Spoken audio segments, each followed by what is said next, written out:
Penuh gadai kula. Tak maknane masuk makna Jawa ta. Tapi jenenge Bihine murad. balik teng pundi Mbak ya? Ya, Bihine balik teng pundi? sami kali Mbak Ito. Bi kelawan muttaqian ila akhirih. Bihaitsu Nggih. yalhaquhu itu kelawan sekirane tetemu ing ma Man, apa ing ma ya? man, Ing man ingman. bi kelawan muttaqian ikoh khusyu'ahu ing khusyu'e wong au kamalahu utawa ing sempurnane wong soli. Bihi sing yalhaqu bihi kuwi. Kalau bihi baliknya manane kula teng muttaqian. Mi, ngen kula balik ke mutakian, sendenan. Aku kok kiam. Iya. Ngeten loh, sing di Kasifa tadi lo kayaknya penak. Coba pun kula kirim teng grup. Khusu ahu, au kamalahu.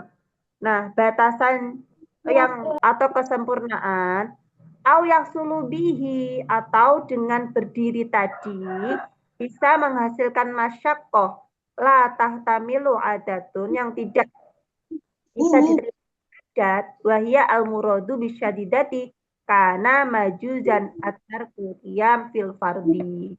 Iku coba kasih file itu. Berarti ketika kok berdiri dia mengalami masyakoh yang nggak bisa diterima oleh adat, berarti ya nggak bisa ditanggung. Itu memang umumnya memang sakit kalau dia berdiri. Maka itu sudah diperbolehkan baginya untuk duduk. Berarti benar-benar masyakoh, andai kan dia berdiri, ngoten. Nek berdiri seumpama apa lututnya bergetar, terasa sakit. Nah, maka itu boleh duduk. Bahkan yang ada contoh yang sekiranya kok dia pusing, perutnya mual, itu pun juga boleh untuk duduk. Oke. Wes setuju wes. Kok praktek-praktek utama kok dia sebenarnya masih bisa berdiri, cuman nggak bisa sujud, diperbolehkan.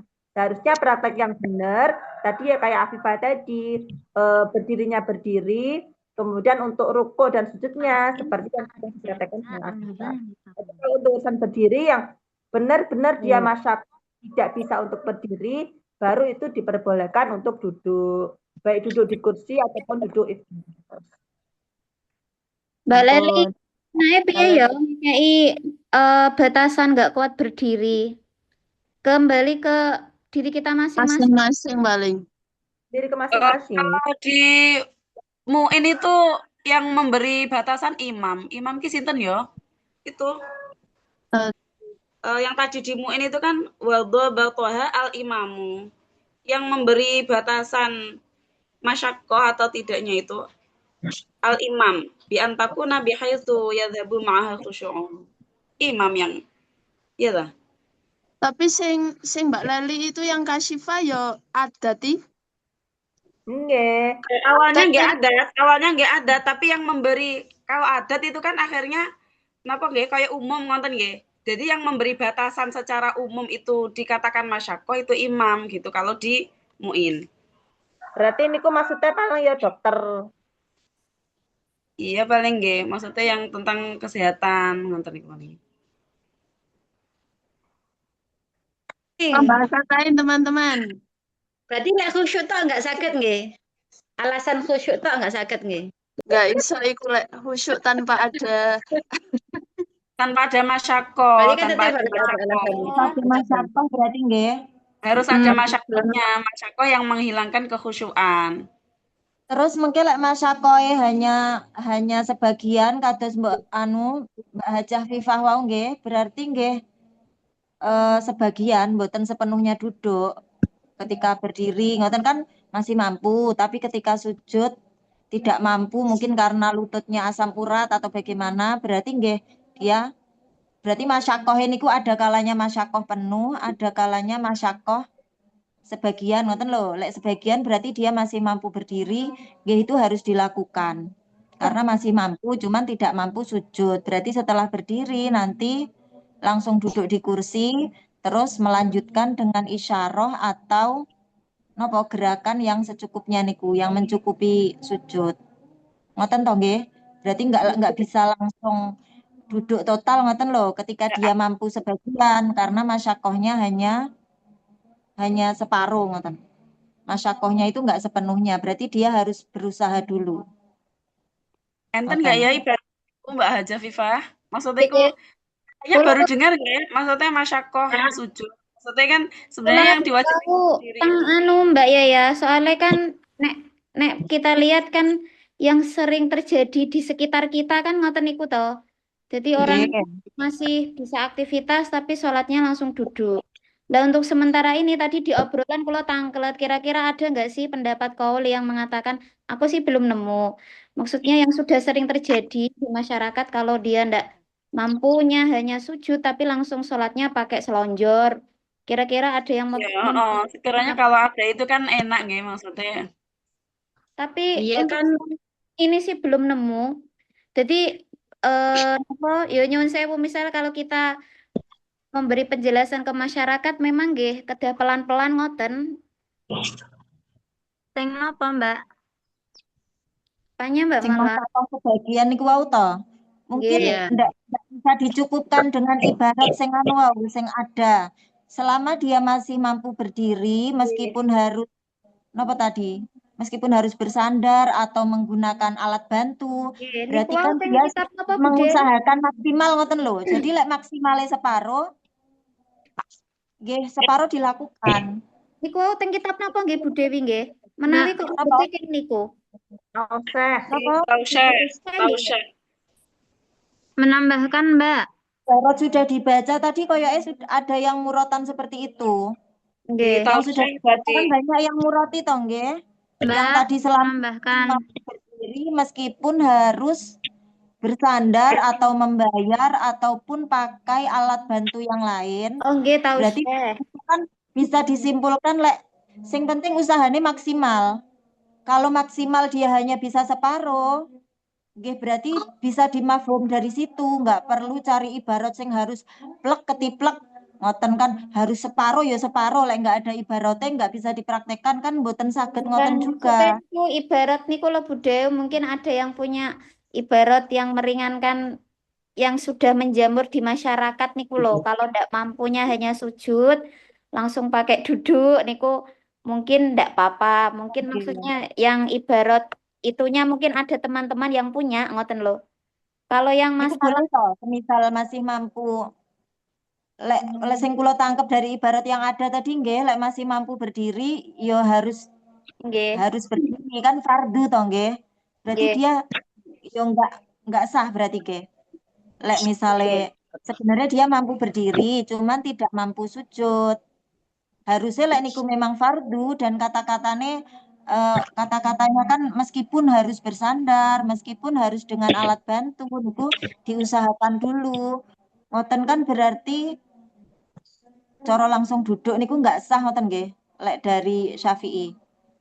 Nah, selama ini sih kefahaman pulau terus ketika memberi pengertian ke tetangga sekitar yang punya keluhan kados ngoten sih memang tak paringi praktek sholat kados ngoten soalnya belum menemukan ngoten loh ibarat yang ada imam yang memperbolehkan misalnya pendapat siapa belum nemu.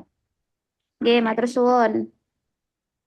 Mbak, tadi yang batasan tidak mampu tadi sekiranya menghilangkan khusyuk kan nggih? Nggih. Tapi pada maksudnya nggak hanya sekedar menghilangkan khusyuk tapi tetap ada batasan yang latuh tamalu adatan tadi nggih. Tidak bisa artinya tuh masyakoh sangat. Iya. Enggak khusyuknya itu nemen ngoten lho. Iya Mbak malah ditambahkan mawon ditambahkan. Lah nggih maksudnya nggak cuma mumet titik atau senut-senut titik itu berarti kan nggak iso kan ya harus tetap ditahan kan toh. Iya, nggih. Menghilangkan khusyuk ada dan pun iya.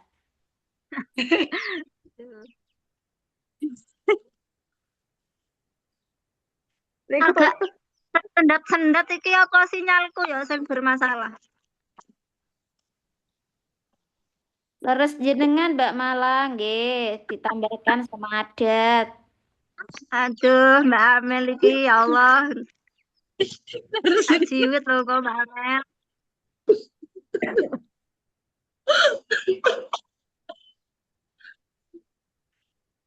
Wis jam 6 re, ayo ngeprak Apa sekolah. sih, Rek?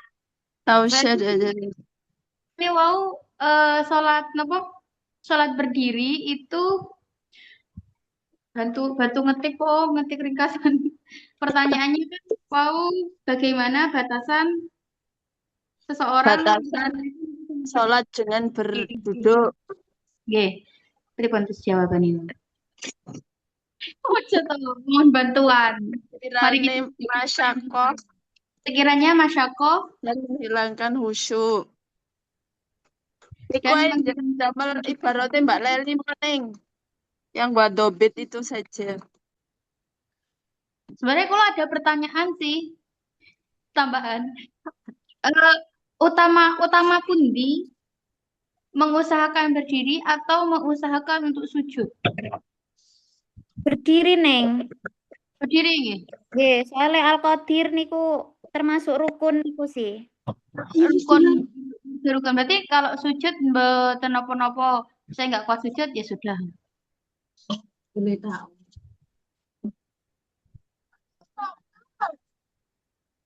Kalau nggih nek riyen nek kalau sekarang kan banyak yang sholat di kursi. Kalau riyen kalau pernah lihat kalau Gus Dur niku sholatnya malah yang setengah berdiri niku loh. Nggih. Duduk terus ngoten. Nanti beliau tetap sujudnya sih yang sempurna. Cuman berdiri nih mawon beliau yang mboten berdiri enggak ngoten.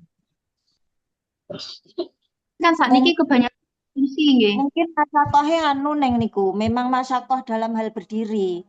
Kan lek tadi dapat keringanan rukuk sujute karena dia masyakohe di situ. Mungkin lututnya. Kalau kita dapat keringanan di berdiri, memang ketika berdiri dia pusing. Mungkin nggih pusing yang teramat sangat sampai lek dipaksa niku nanti ya khusyuke hilang. Tapi ketika sujud rukuk dia mampu, lututnya kuat, yang bermasalah mungkin kepalanya, ngoten loh.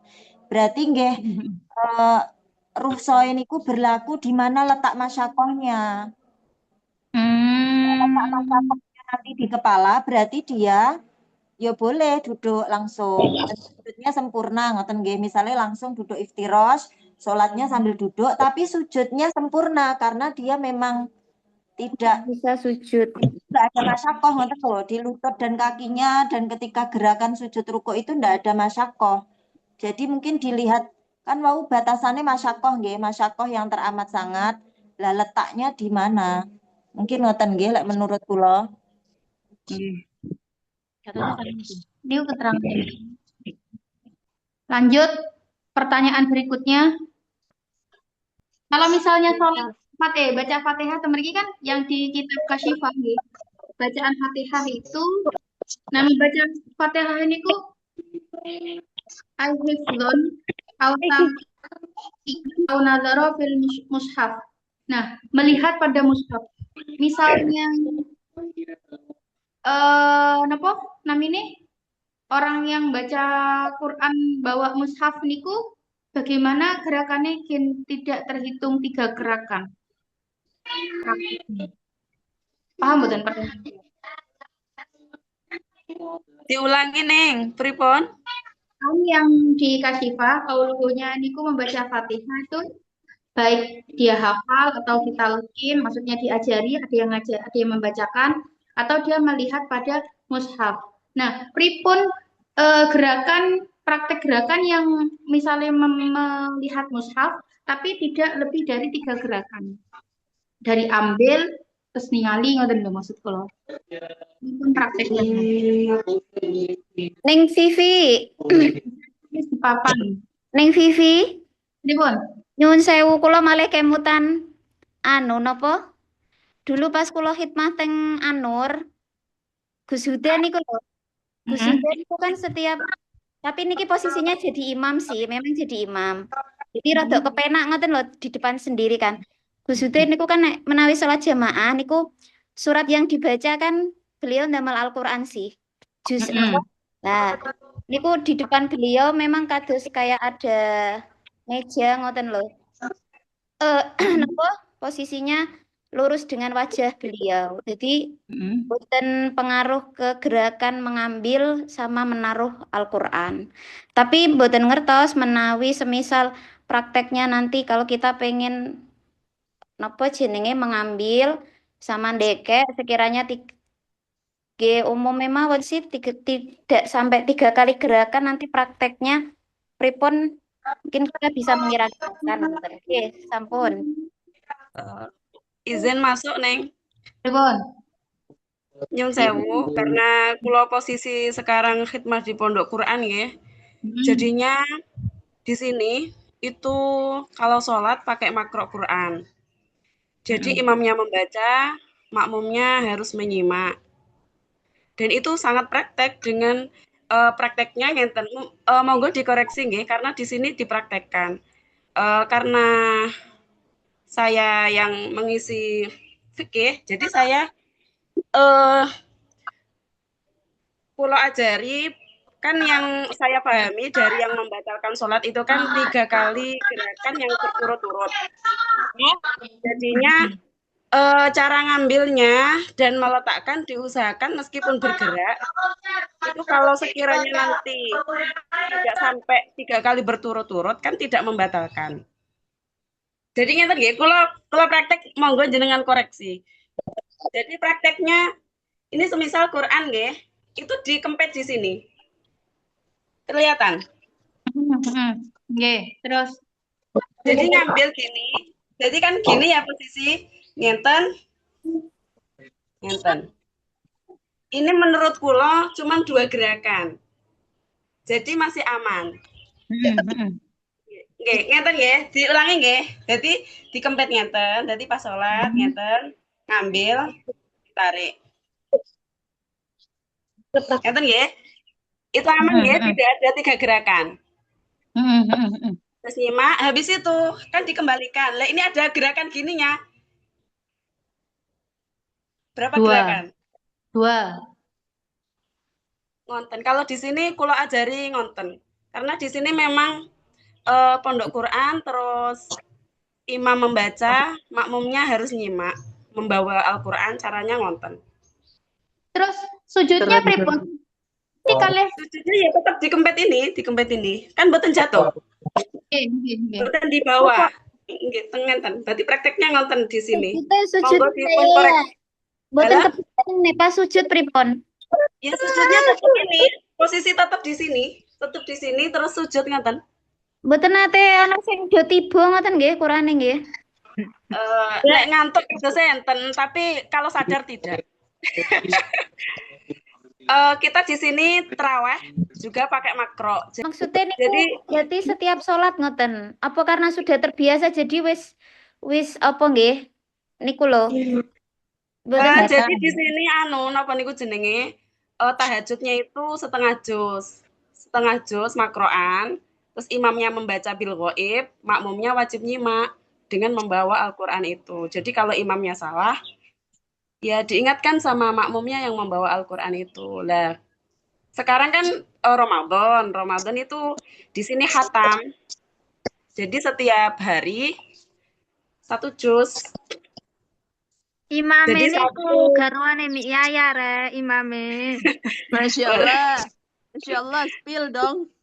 Jadi nonton, jadi kita maksudnya karena posisi saya terus akhirnya saya maksudnya bagaimana biar teman-teman meskipun praktek seperti itu saya carikan tidak membatalkan sholatnya.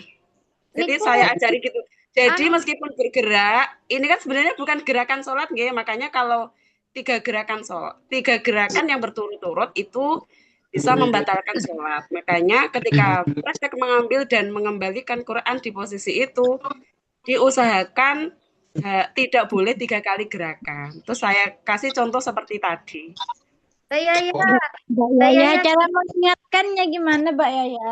Ketika salah gitu bacaannya. Iya, salahnya terus diingatkan. Semisal ayatnya, semisal wakola, Dibacakan gitu. ya terus baca gitu. Semisal aslinya wakolu, terus ternyata bacanya imamnya kola ya, wakolu gitu. Ya, Dan itu, Itu gak membatalkan gak sih? kalau terus saya kan pas itu saya juga melihat Sifatul Mu'in kayaknya kalau memang baca Al-Quran niatnya mengingatkan saja itu memang membatalkan. Tapi kalau makmumnya niatnya kiroah, maksudnya juga niat membaca Al-Quran itu nggak apa-apa. Oke. Mbak Yaya. Jadi saya bilangin, jadi ketika nyimak kita juga niat membaca Al-Quran. Ketika imamnya salah, jadi kita posisi membaca Al-Quran. Soalnya kalau niatnya memang hanya mengingatkan imam itu membatalkan. Saya pas mengisi seingat saya nemu ibarat di Fathul Mu'in, tapi saya lupa tempatnya di mana. Monggo dikorasi teman-teman karena ini terlaku sangat di sini. Mbak Yaya, kula kepo niku yang beri praktek ngoten niku mulai dari Mbak Yaya napa sudah dari Moro Sepuh jenengan? Maksudnya kok saya baru tahu. Yang punya pondok itu Pak Lek sebenarnya, Pak Leknya suami kulo. Dulu itu sebelum ada suami kulo nikah dengan kulo, pondoknya cuma laki-laki, prakteknya sudah seperti itu. Oh, berarti pun dari dulu ngoten nggih. Sudah adat berarti nggih. Oke. Nggih. Jadi saya cuma karena saya terus akhirnya khidmat di sini. Jadi kan saya nggak bisa toh merubah maksudnya itu. Akhirnya saya mencari bagaimana tetap sah, bagaimana tetap tidak batal. Makanya saya carikan bagaimana cara yang mengambil dan Aku meletakkan. praktek kok Qur'ane koyo melorot. Iya, Qurannya gimana kok bisa pas bener bukanya gitu, pas yang dibaca imam gitu, Ya, Mbak ya? sebelumnya dibuka dulu toh, semisal sekarang bacanya juz 13, ya sebelum sholat dibuka dulu, jatah yang mau dibaca itu sudah dibuka sesuai yang dibaca imam nanti, kan itu urut gitu loh sampai khatam, jadi juz 1 terus sampai khatam, jadi kan Kak tahu yang dibaca makronya ini, dibaca makronya ini, jadi harus ngertos, jadi makmumnya yang buka sesuai juz yang mau dibaca. Mbak Yaya. Kami praktek. Ya kertas saya berarti. Oke, monggo pripun. Cek. Pripun Mbak Uyun? Nggih, setuju kalian jenengan, cuma menambahkan gerakan yang nggak boleh maksudnya yang membatalkan sholat itu kan ketika ada 3 gerakan nggih atau lebih. Yang berturut-turut ya, yang berturut-turut. Kalau ada jedanya mboten. Nggih, berturut-turut. Gerakan tangan itu maju dan kembali itu dihitung 1. Jadi masih longgaran gerakan. Maju dan apa Mbak? Diulangi Mbak Uyun. Maju dan kembali. Maju dan mundur 1 kali. Maju dan kembali dihitung 1 kali. Oh, berarti tadi 1 gerakan yang Mbak Hudaya tadi nggih. Ketika mengambil itu baru lebih 1. aman ya Mbak Uyun, alhamdulillah. Lebih aman nggih berarti. Kalau 1 kan aman. Lek gerakan kaki itu maju mawon. Ya Allah. Itu ada ibaratnya tapi supe teng pundi.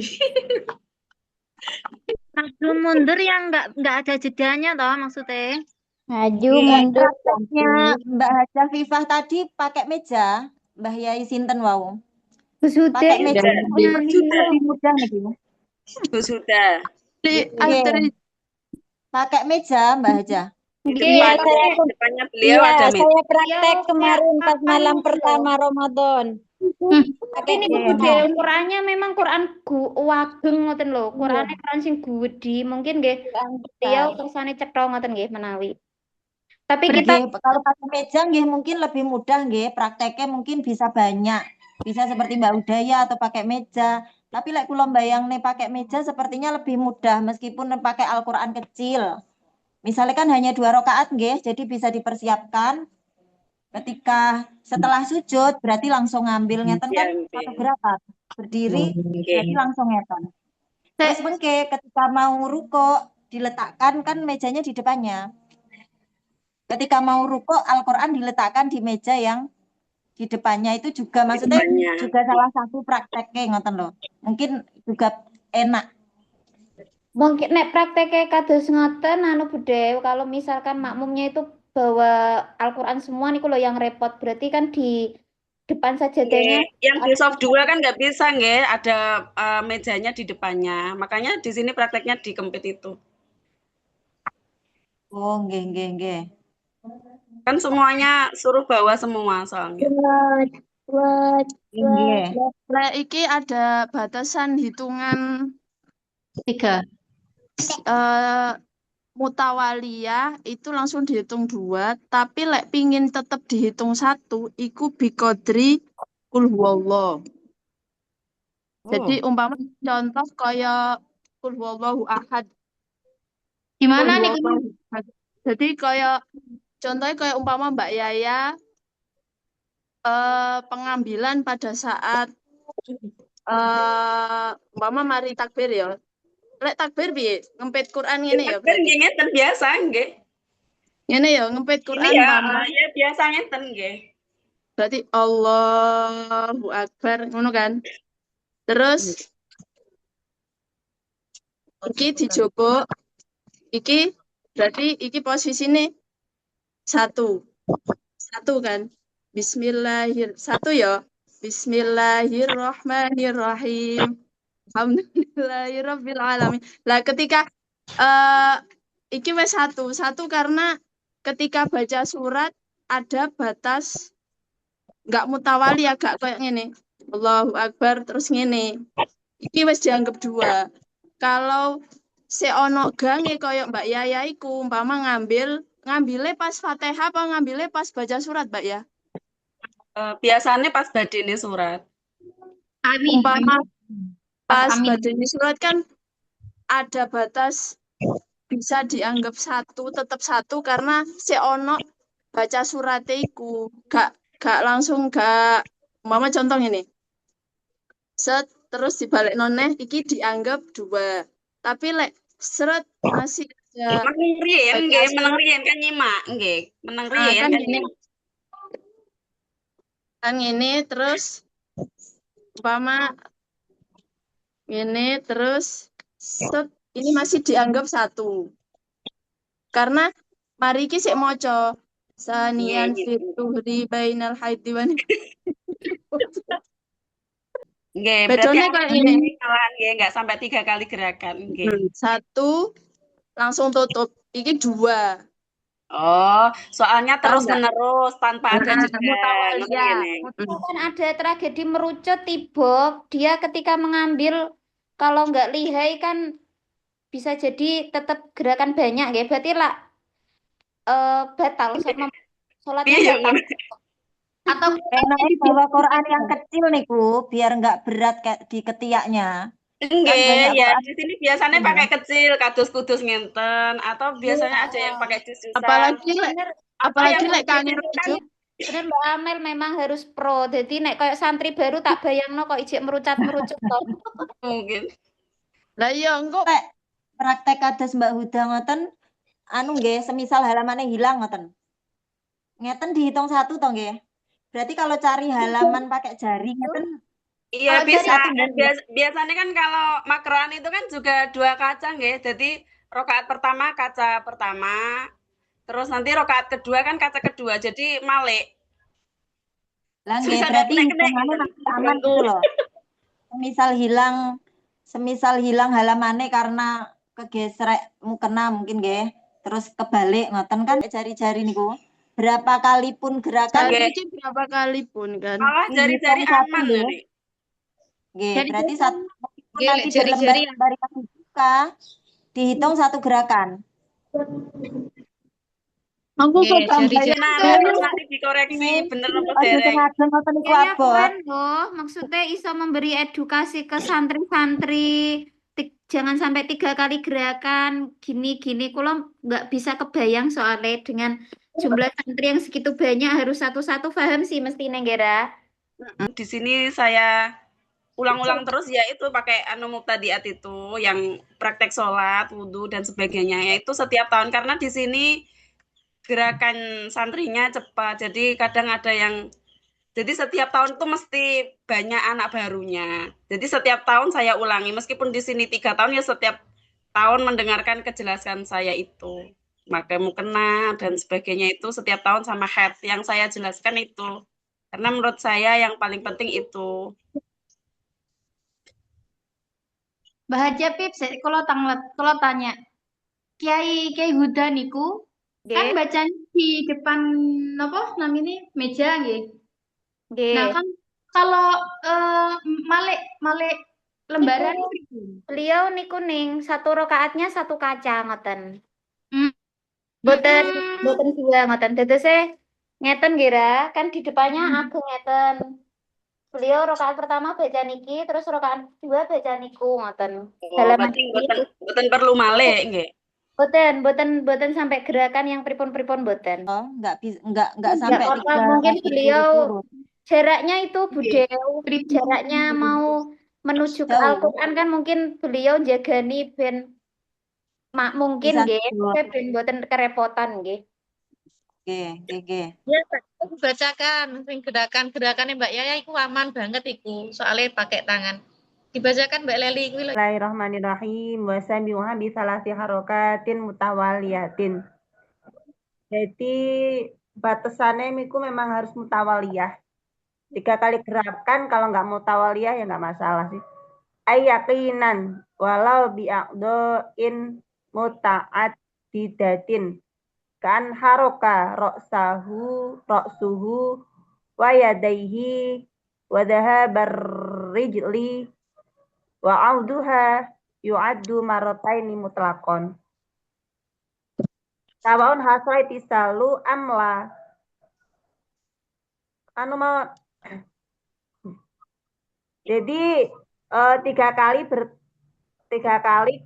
gerakan yang berturut-turut meskipun dilakukan oleh anggota yang berbeda-beda. Semisal menggerakkan kepalanya dan kedua tangannya dan kakinya. Wa'uduha yu'addu marataini mutlaqon. Dan kembalinya itu dianggap 2 kali gerakan sawaun hasola itasola amla. Kurang paham sih maksudnya Biwi. Di foto Mbak Lel. Ya nggih, tak foto mawon nggih. Foto aja.